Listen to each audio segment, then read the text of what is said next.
What's up, guys, and welcome back to another episode of the Xennial Rewind. And this is the podcast for Gen Xers and for millennials. So if you guys dig pop culture and all that kind of stuff, this is the place for you. So joining us today is going to be our regular host, Moby, and Leland. I do exist. And of course, I'm Retrogamer Gen X. And let's go ahead and kick it off with Moby's monologue. Recently, I stumbled across an article from July 31st, 2024. So it's almost about a year old. And it's from something I hadn't heard of, an institution called the American Institute of Stress. And what it was titled is Gen X is the most stressed generation alive, and studies reveal why. So the too long didn't read TLDR on that is that basically Generation X is caught in a bubble between having to pay for their elderly parents while also having grown up with just enough money to be able to afford, a kid or two in general. And so this kind of puts them apparently in one of the toughest spots in the current cost of living crisis that we're experiencing. Specifically when it comes to numbers, one of the things that Gen X is worried about is that they're on average $440,000 short of what is recommended for retirement. And that all just feeds into, I guess, what was called a stress rating. So they rated themselves, Generation X did, 5.8 out of 10 on the stress scale. Whereas to put that into context, boomers rated themselves 4.4 out of 10. And millennials actually a little bit lower, 3.4 out of 10. No Generation Z rating just yet. Not sure why. Generation Z up in Canada, Generation Z down in the United States. One subtle difference of language there. But as I was reading this, I was kind of rolling my eyes a little bit, and I'm going like, look, okay, forget these little stress ratings and decimal point numbers and whatnot. We're all in the same boat when it comes to this cost of living crisis, okay? It doesn't matter if you're Generation X or Generation Z that's not even rated, or us millennials. Life is tough. Shit is expensive for all of us. Prices are spiking all around. Friggin' burgers are, approaching like $10 plus a piece just for like a burger if you want to buy it or something like that. Like it's insanity all around. And even those boomers that are supposedly set up and get blamed for putting us in this mess, I mean, they have to pay these same prices. So it's not like their retirement funds are going as far as they had hoped for and planned. And, beyond this, first of all, I want to make the point that you shouldn't really pit the generations against each other. Like, who has the most grievances in this cost of living crisis? My thoughts is it just sucks all around. And one of the things I want you guys to think about for a moment when I'm done for the discussion is, do you think there is a generational gap in how this cost of living crisis affects us? And is it different for the generations there?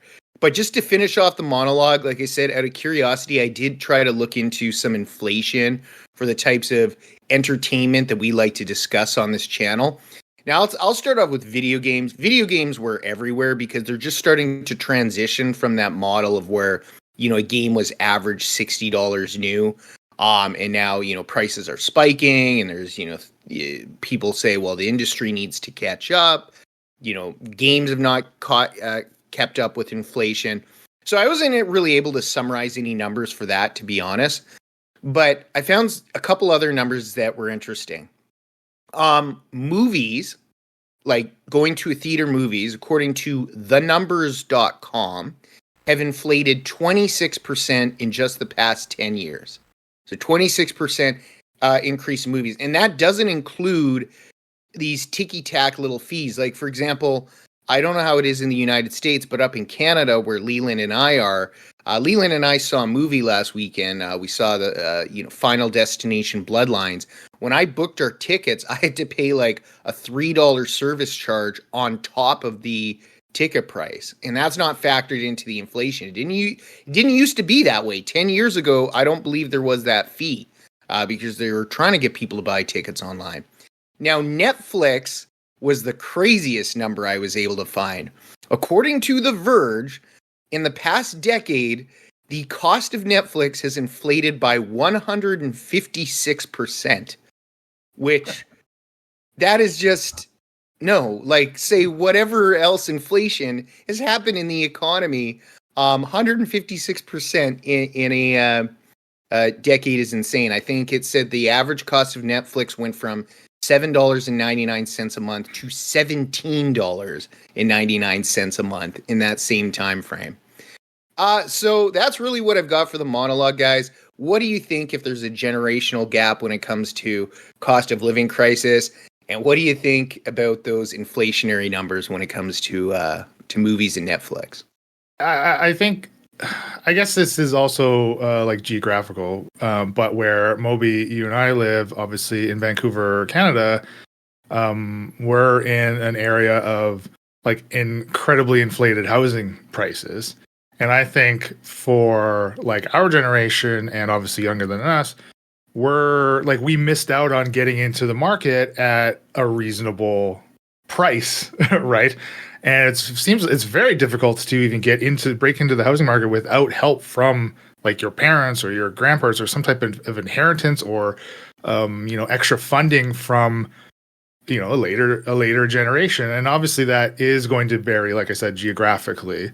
And maybe that wouldn't be the largest like difference between this kind of generational gap, but I feel like in a lot of high price areas, that's kind of like the big thing on the mountain that is overlooming and casting its shadow on the majority of cost of living. I feel like it's just, and obviously it's really hard to put cost of living as such a general term. You can't really put a one piece of it under the microscope because there's so many other factors, obviously, that contributed to this generalized term that we're kind of throwing out here. But I think in a lot of cases like that's cemented in my mind as like the largest divide, basically.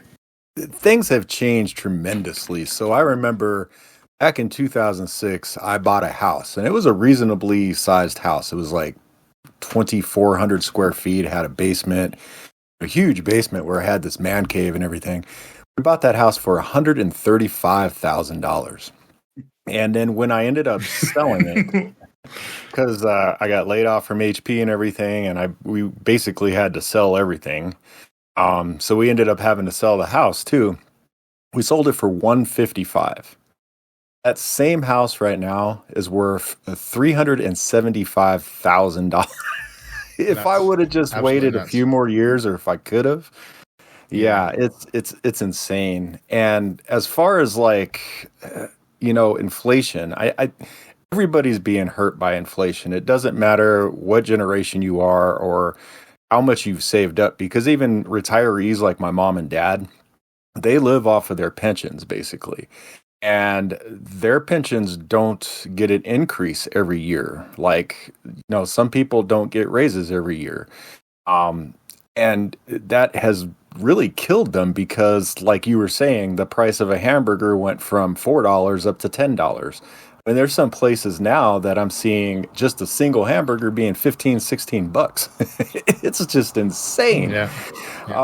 But, and then as far as Gen X, like Moby was pointing out in his monologue, we're definitely a stressed out generation because I haven't had to take care of my parents, but recently they were in a huge accident and I ended up having to go to the hospital and taking care of things and doing things. And it's funny how when your parents become the kids and you have to take care of them, it's like a totally different thing.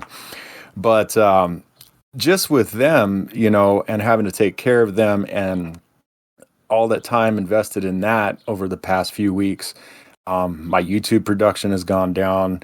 I've taken a lot of time off at work, which hurts us because then, like with my job, I got to get paid, and my time off is getting dwindled down as far as what I get paid time off. So all these stresses start coming in. And then you think about Generation X. We were the party generation. We're not going to save up for our retirement generation because we're going to be young forever. That's what we always kind of thought. And now a lot of Gen Xers are hitting their 50s and starting to realize like, damn, okay, I need to work until I'm like 80 to be able to make it, you know? Um, Thankfully, me working at Hewlett Packard and different places I've worked, I've put things into 401ks and IRAs. Plus, I work for a school district, so I get our state pension as well. So I'm pretty much set. In like 6 years, 7 years, I can retire.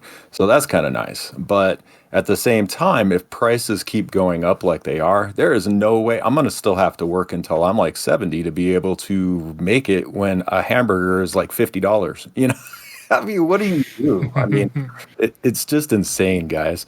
What are your thoughts about that? Yeah, it's really interesting thinking about, like Mo was saying, like the being like 400 grand or 400 plus grand short of what they actually would need in retirement. But even if they were meeting that, and then in 20 years, then they become short again, right? And there's always the shortfall, like you say, RGX.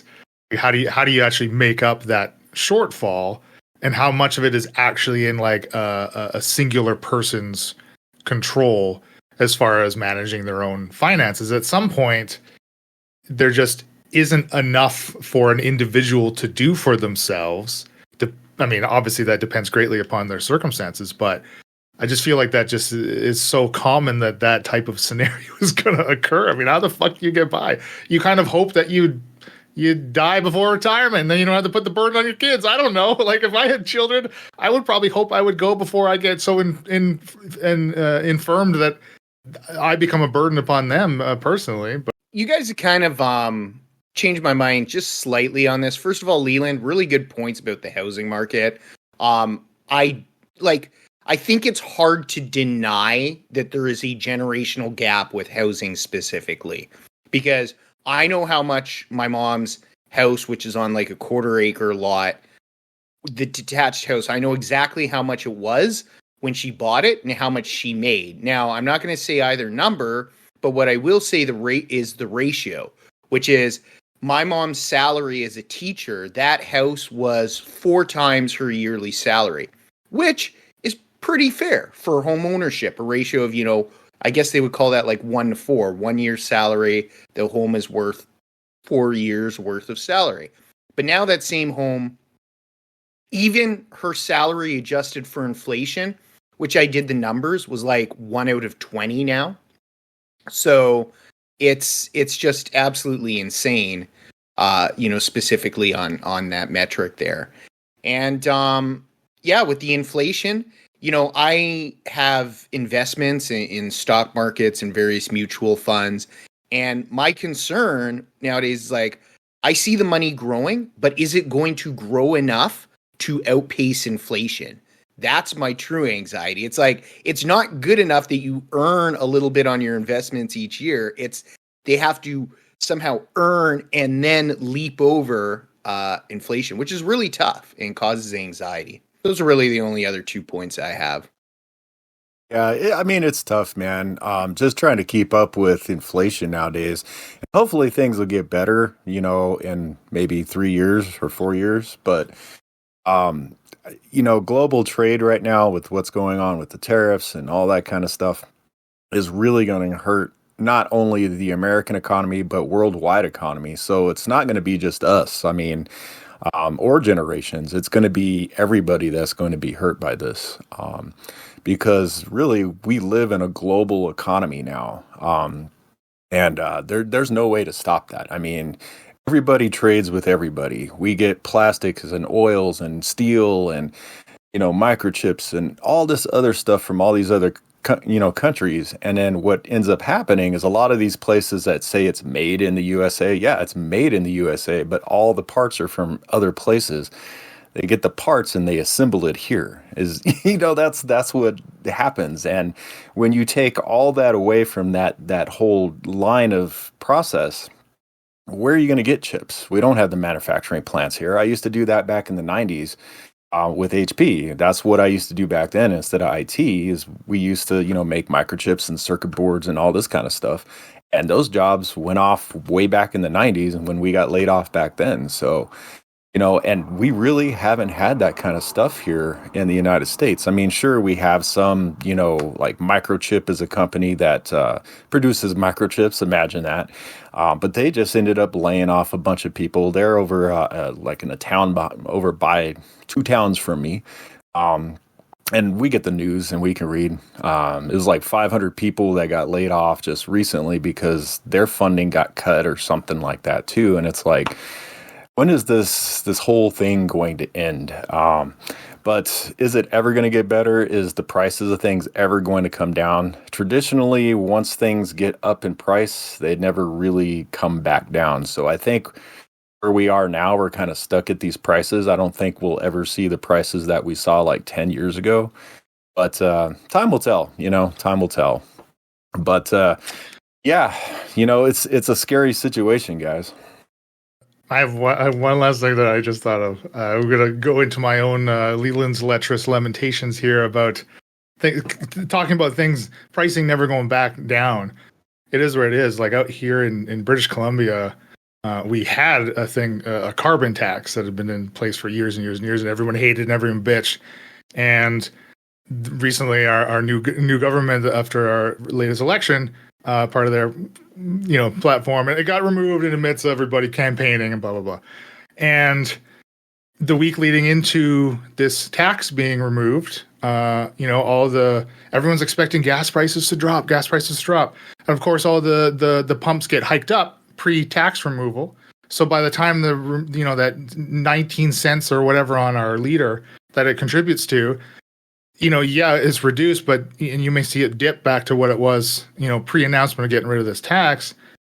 But they inflate it anyways, so like they come out even regardless. And now it hasn't done shit to gas prices. Now they're even higher than they were, 2 months ago. So now this money is being put into the pocket of these fucking oil corporations rather than into our Canadian government's pocket, where there's at least a chance that something could be done with that money.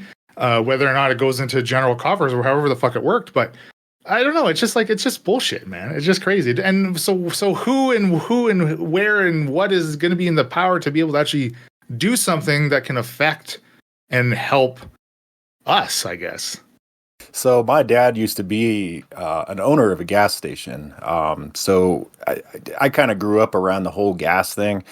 And so it's all about supply and demand. So there are certain taxes that they would put on gas, and we saw the same thing.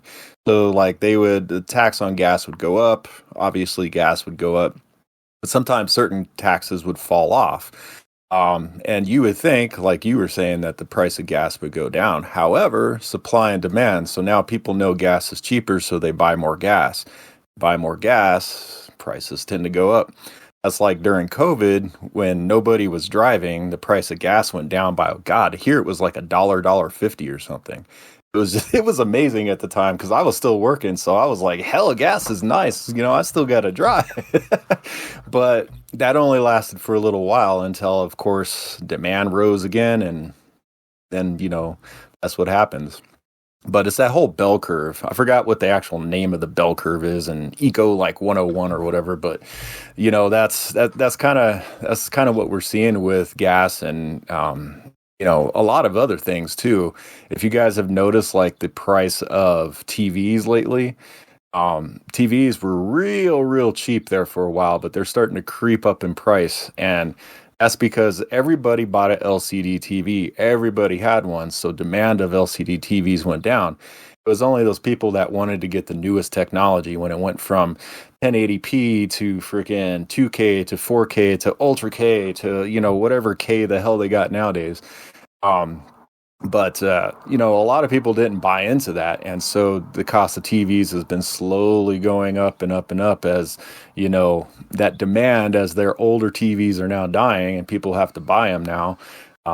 You see that little bit of price tick back up. But it's the whole economic thing, guys. But speaking of economics, let's go ahead and go into the second segment here of the show, which is going to be about esports. And we have a special guest as well today that is an esport competitor. And it's Moby's brother, of all people. Yes. I am happy to welcome my biological brother, JD Hammersmith, on our podcast. He's been a multiple time guest with Leland and myself because he's into some pretty cool geek-related stuff. But I think what's relevant here is his gaming handle, which is nOte, because my brother has spent a lot of time doing esports.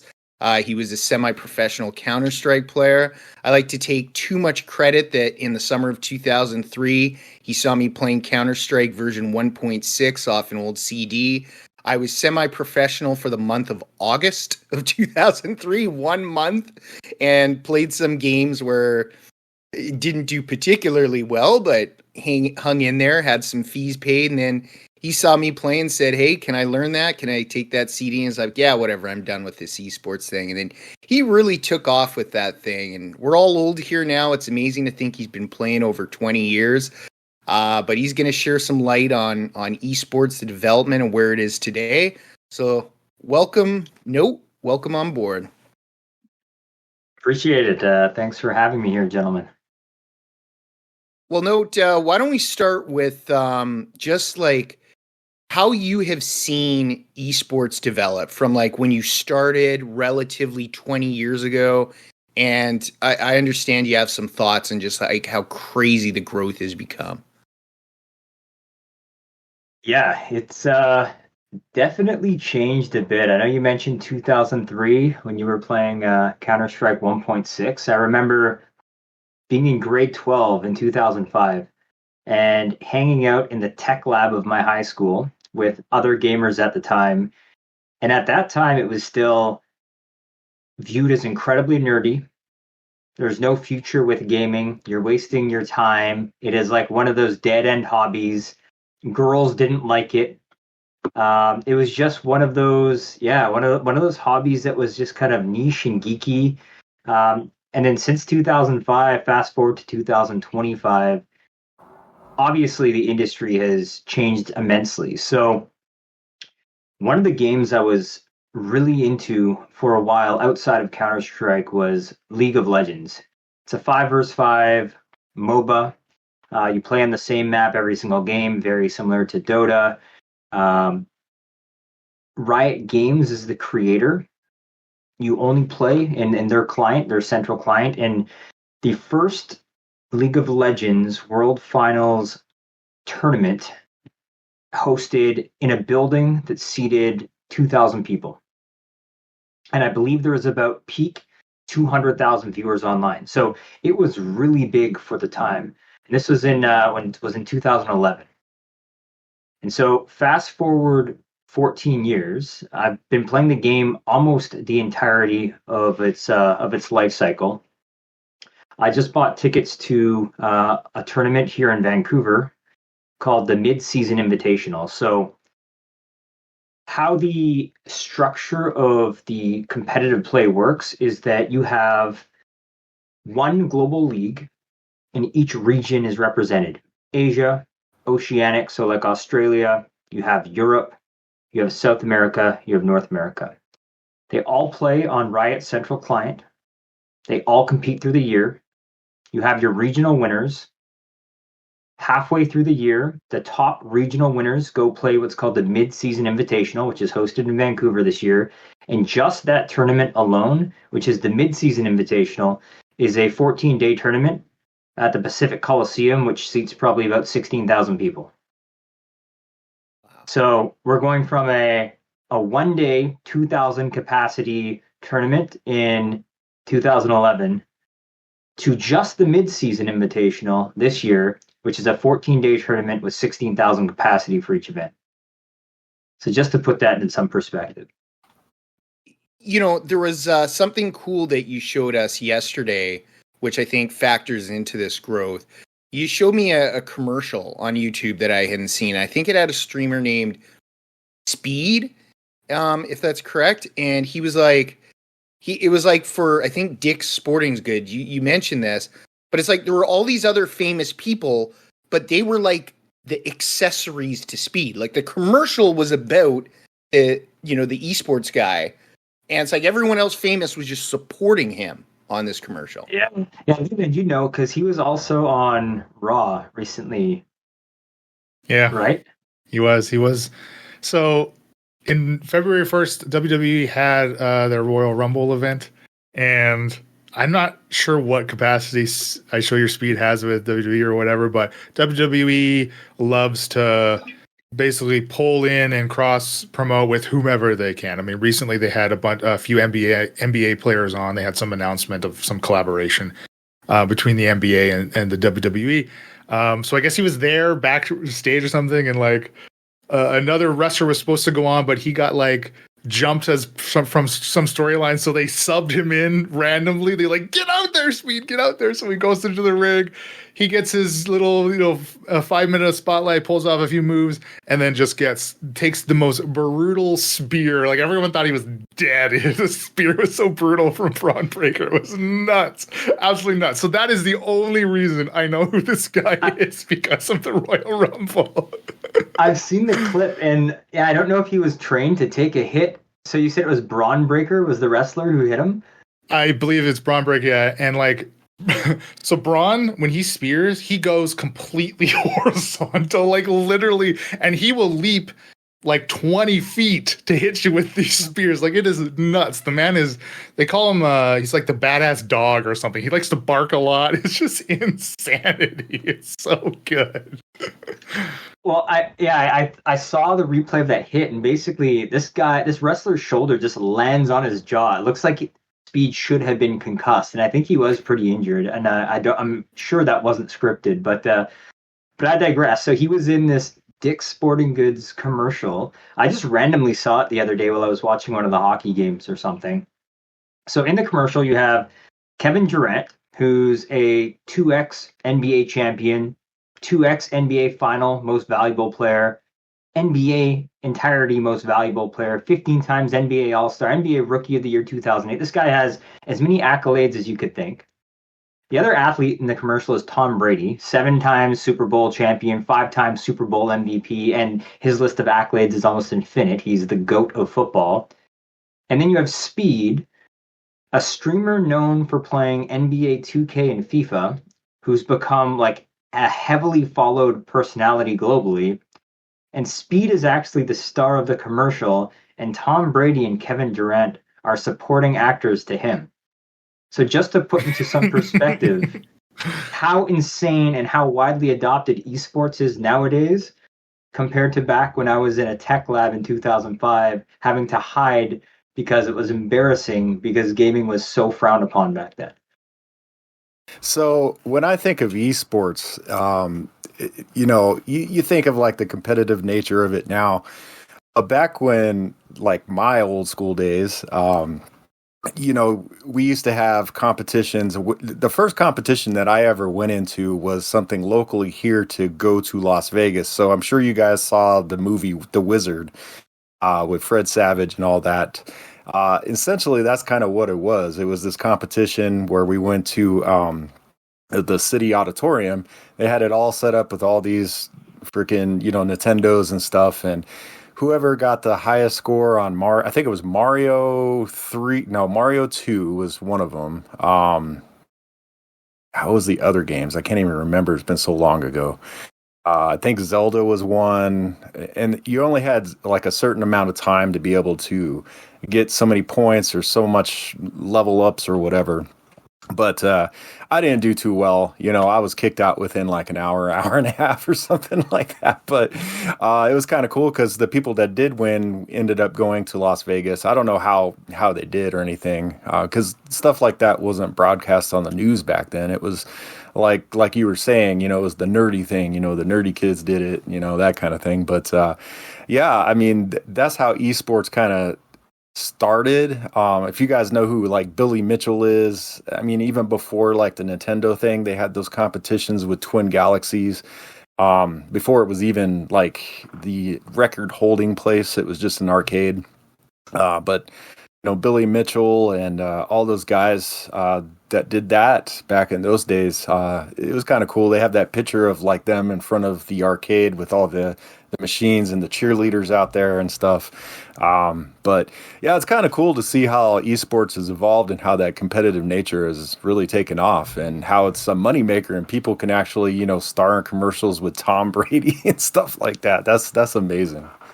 Thinking into the future of esports, like where it's at today, it's obviously taken asymptotal growth in the last 25 years. Like when I talk about that League of Legends initial tournament in 2011 with 200,000 viewers live, last year the finals was a 39-day tournament all over Europe, and the final match had almost just under 7 million viewers peak during the finals, and that online viewers. And so the amount it's grown in viewership from 2000, I did the math, from 2011 to 2025 was about 3,400% growth. The NASDAQ Composite Index has grown 400% in that time. So esports, and of course this is a very small sample size, taking like viewership of tournaments, has outpaced the NASDAQ, which is contains a lot of the Magnificent Seven stocks. You have like Nvidia and AMD and all these stocks in there, Palantir, by 8x. So the growth of esports is outpacing these major markets. I think right now, esports, what I found online was that it's about an $8 billion industry annually, and then the expected growth in the next 10 years should bring it to about 25 billion, so about 3 times the growth. And when I think about where is esports going to be, you're already seeing colleges and universities starting to do full ride scholarships and have esports programs and have training and coaching and setups to develop players. I would only imagine, just like most other athletes, that you're going to see governments start to back esport athletes and have programs in place to develop talent within their countries.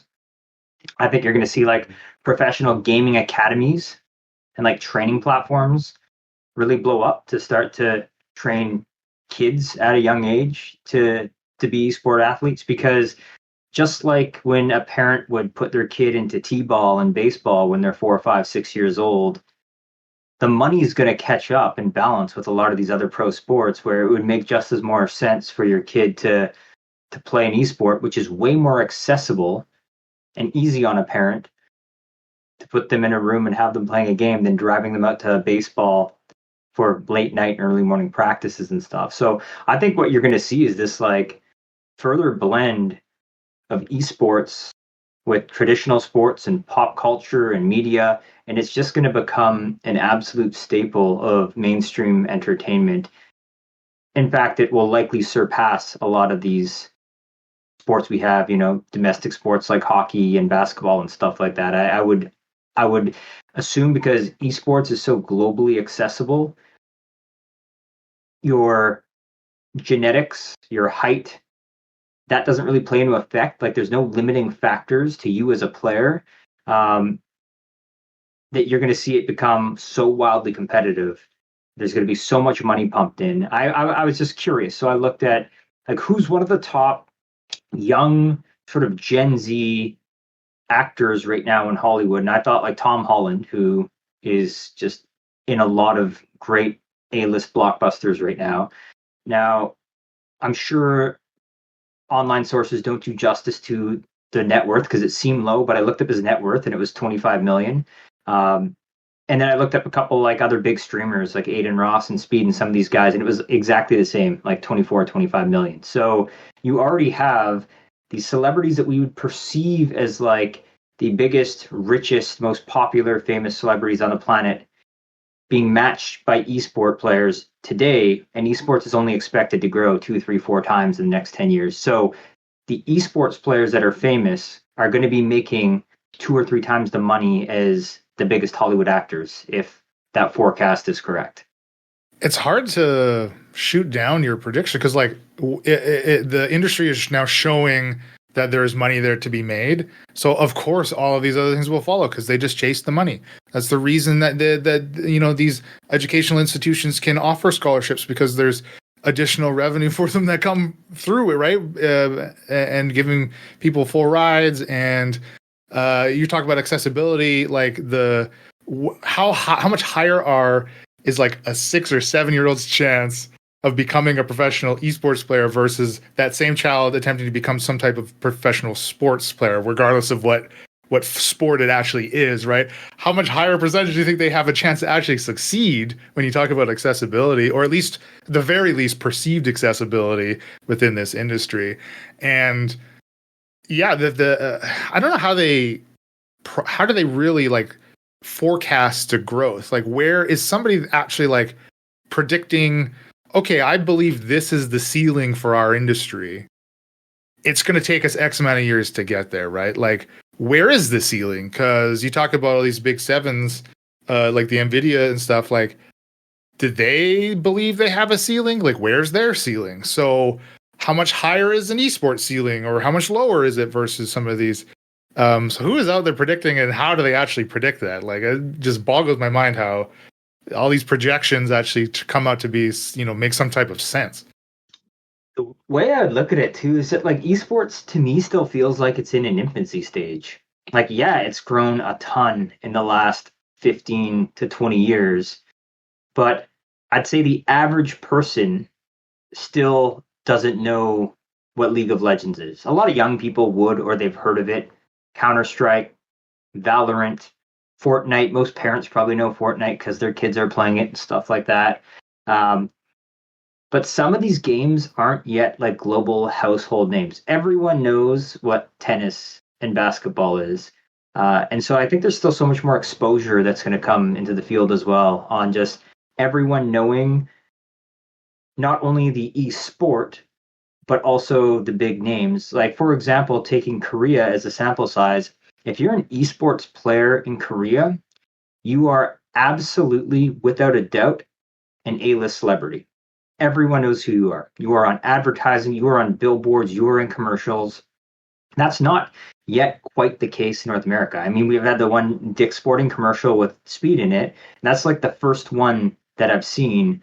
So looking at the growth trajectory, if we were to even just catch up to where Korea is today and the other regions, Europe, North America, South America, there's still so much growth to be had till, everyone knows who Kobe Bryant is.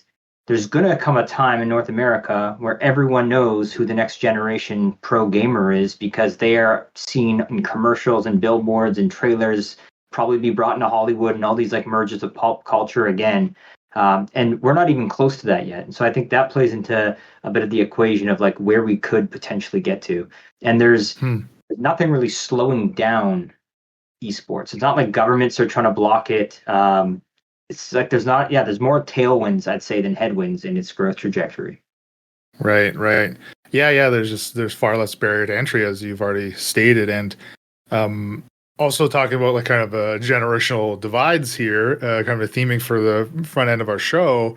Like, eventually the generations that would have less interest in esports in general are now starting to age out. And as the younger generation, especially like Gen Z and Alpha and whatever, like growing up with a phone in their hand, like studies are already showing that the like Gen Alpha is so much more well adapted to social media in general, and all the negativity that we talk about, like with like millennials and even Gen Zs struggling with coping with some of the more negative ramifications of being perpetually online.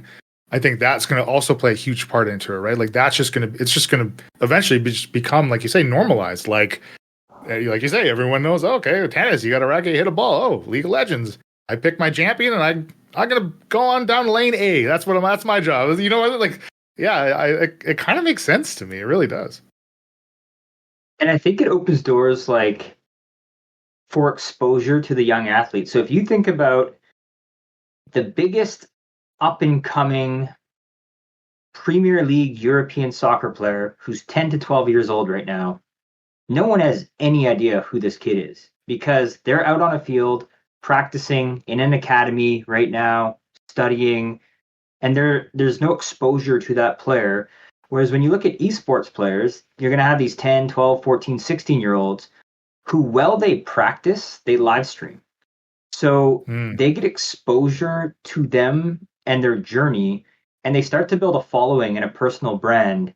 And so not only are you going to have these young talent that is going to grow and probably have support from the governments and colleges and these academies, but they're going to also be creating a brand at the same time. And when you look at where marketing's going, marketing is moving away from just like blanket commercials, and it's almost like you have these influencers, these individual people that have massive followings are now becoming the ambassadors to a lot of the big brands.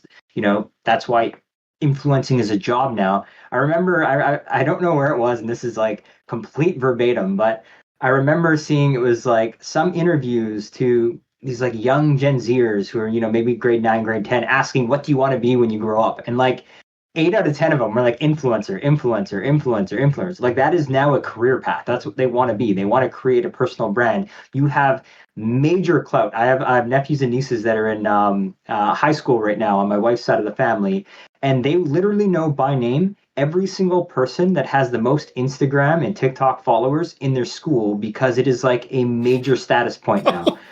Like, wow. Yeah, so and so has 60K followers. I have an account that totally. Yeah. So you're going to see these young players build a brand, build a following. And then what are you going to do as a parent when your 12-year-old has 160,000 followers and they're getting pumped revenue advertising every month and their bank account is filling up and up and up? It's like, I would assume you're going to support them. So it's only going to just continue growing. Like, I think it's going to outpace a ton of the other sort of legacy sports we've seen in the recent 50 years. I wonder, again, the comparison of these these gaming academies versus like going to school on a sports scholarship. At least in the States, correct me if I'm wrong, RGX, if you have any more information I do, but a lot of if you're on like a football scholarship, like those students and those players to maintain their scholarship are not allowed to accept any type of outside endorsements or sponsorships, I believe in a lot of cases. I mean, is that so those types of standards where they may be applicable on the kind of the conventional sports side, how much parallel will we actually see when we start to shift into some roads that take you down the same path, but how many regulations will actually be imposed onto the esports side? As things are changing and money is being made, these endorsements that these kids are getting. Now, I know they allow that within college sports, and I remember that was a big discussion back in the day. And it had to go, I think, through Congress and all this other stuff to get it settled. But now college kids can get endorsements. So now on the high school side of things, that's a little bit different. But I think that really comes down to the parents. If the parents would allow that kind of thing, maybe, I don't know. It just really depends on what these foundations or these athletic associations would allow. From my point of view, this has been a great discussion, by the way. But one of the interesting things, this is really my only point, that the Dick's Sporting Good commercial brought up, is think about that compared to how nOte was saying things were 20 years ago. Hiding in like a computer lab, don't want the girls to see it, geeky, nerdy, probably that stereotype. This is where I'm going here of like people that don't care about fitness really or health. Let's be honest, the stereotype. But what's this commercial for? Dick's Sporting Goods. Who else does it have in the commercial? Athletes, yet it revolves around this esports player, and like Speed looks like he takes care of himself, like he looks like a pretty athletic guy, yet he's this streamer. So my point is that in 20 years the culture of what a gamer who would be into esports has changed. The perception, it's not these slobs hiding out in their basements anymore that are antisocial. It's now, regular people that take care of themselves, also want to, be fit, play sports. And I just think that's interesting. just how that perception's changed. I just asked ChatGPT, my Lord and Savior, when it thinks that esports is going to be a medaled event in the Olympics. And it said, based on trajectory, anywhere between 2032 and 2036. So that's the next, 8 to 14 years or 8 to 12 years. Yeah, that sounds reasonable. Stating that the Olympic Committee has already shown increased interest. They're started talking about starting an Olympic esports series within the 2020s this year. And then basically, if it gets like some governance and standardization, they could definitely see it, or my Lord and Savior could definitely see it being implemented. So, yeah, it's interesting to see. Like, I'd be curious. I have no prediction myself, but like that would change it increasingly and forever if an esport was now a medaled event in the Olympics. And that, again, like that's the infancy stage, right? Like to have the first esport be a medaled event, and then it would only grow from there until multiple esports were medaled events, because that's what Gen Z and Gen Alpha like watching, right? Like how many people are interested in watching what is that sport where you ski around on like flat snow and you shoot targets? Biathlon, I think. Is that it? Like how many people are into that? How many viewers does that sport have compared to like League of Legends, which is 7 million plus live viewers for like a finals? Right. Like some of these sports are legacy. Yeah. They have to be sunset at some point. Like no one's into this stuff anymore. Well, I know Leland loves ice dance, but who doesn't? Who doesn't? Come on now. I guess you're right. Some of these, like you say, you sunset some of these competitive sporting events, like just because the interest just dies down. I mean, perhaps in another 20 years, esports could be the death of conventional sports or conventional high-level competitive sports if the money no longer becomes something that's viable for these organizations to actually function or operate. Maybe to close out the show here, it's just funny to me that like the viability is obvious. Like everything we've talked about, obviously the viability for esports is there. It exists. It's already been proven, right? But it's also I can see it in the way some of these video game developers chase creating the next esport, right? I mean, I could touch very briefly on Escape from Tarkov. Battlestate Games a year or so ago put out another a DLC. There was a whole lot of controversy whether or not it was DLC or whatever, but it was called Arena, is basically, and it's essentially just a deathmatch mode. And Battlestate Games put hundreds of thousands of dollars into promoting this game mode.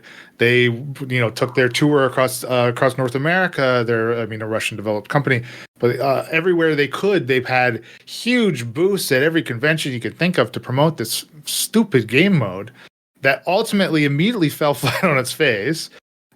Is proven to be just as buggy of a fucking mess as the game of Escape from Tarkov is, has zero viability to be anywhere close to a competitive esport game, and in the light of maintaining any type of integrity as far as fair play goes, and even just in that aspect alone.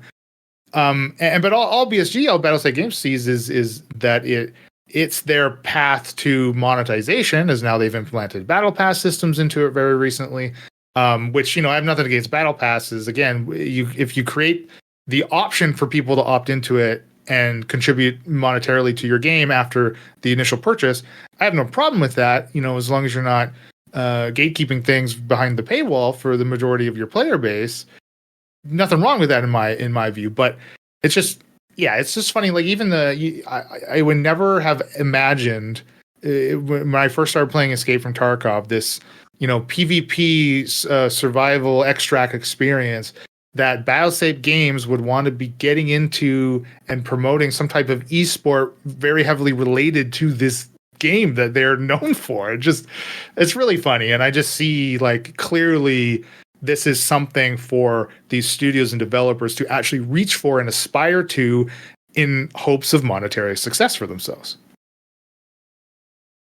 Yeah, it's actually a great point because as the player base grows and these esports athletes develop, you're going to see these studios hyper competing to create the next esport because there's going to be so much money in it. And yeah, I wonder if VR is ever going to come to play on that, or what's next as far as gaming in general. But yeah, TBD.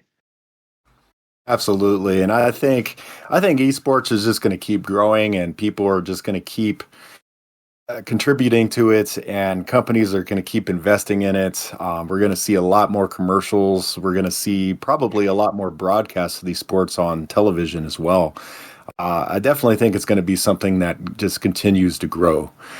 But I think that's going to go ahead and get us to the end of the episode here, guys. I just wanted to thank nOte for once again showing up and being a guest host on the show and giving us his insight on esports. And once again, I'm going to go ahead and pass it off over to Leland here to do our call for action. Well, viewer, we've been talking a lot about cost of living and the future of esports and how expensive things are and how much money there is out there to be gained. But you know what is free and always will be free? Clicking that little subscribe button and dinging our dong. All right, guys, and that's it for the Xennial Rewind today. I'm RGX. I'm Moby.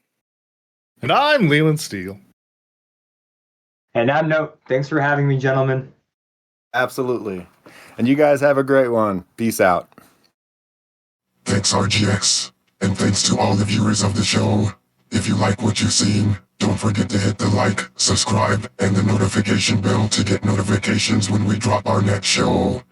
Also check out Moby and Leland on the T-Hud Popcast and RGX on the Retrogamer Gen X Retro Gaming and Computing YouTube channel. Follow the links below. Now to send you off with a little synthwave jam from Nebulous. Link to his music below as well. Have a great one, and we'll see you next time.